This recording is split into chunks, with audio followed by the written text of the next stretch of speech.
हाँ बोलो। ગઈકાલે મીડિયાના માધ્યમથી જે જાણ્યું છે કે દાહોદ જિલ્લાના મુખ્ય મથક એટલે કે દાહોદ એસટી બસ સ્ટેન્ડની ઉપર રિઝર્વેશનની ટિકિટની અંદર વધારે પડતા જે પૈસા લેવામાં આવે છે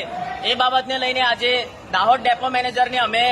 ડેપો મેનેજર મારફતે અમે જીએસઆરટીસીના મેનેજિંગ ડાયરેક્ટરને એક રજૂઆત કરી છે કે તાત્કાલિક ધોરણે આ કર્મચારી કે જેણે ગઈકાલે ટિકિટ કરતા વધારે જે પૈસા લીધા છે એ કર્મચારીને તાત્કાલિક ધોરણે સસ્પેન્ડ કરવામાં આવે અને આજે ડેપો મેનેજરને રજૂઆત કરતા જાણવા મળ્યું છે કે આ કર્મચારીને 7 દિવસ માટે સસ્પેન્ડ કરવામાં આવ્યો છે। આ દાહોદ જિલ્લા મુખ્યત્વે આદિવાસી બાહુલ્ય વિસ્તાર છે, આદિવાસી જનતા છે, આદિવાસી ભોળી જનતાને જ્યાં છેતરવામાં આવી રહી છે આ ચલાવી લેવામાં આવશે નહીં અને હવેથી બીજી વખત જો અમને આવી ફરિયાદ મળશે, જે દિવસે અમને આ ફરિયાદ મળશે એ દિવસે જ દાહોદ જિલ્લાની અંદર એક પણ એસટી બસને અમે આવવા દઈશું નહીં કે એક બી એસટી બસને અમે દાહોદ જિલ્લાની બહાર જવા દઈશું નહીં। એટલે બીજી વખત આવી રીતે જો આદિવાસી જનતાને છેતરવાનું કામ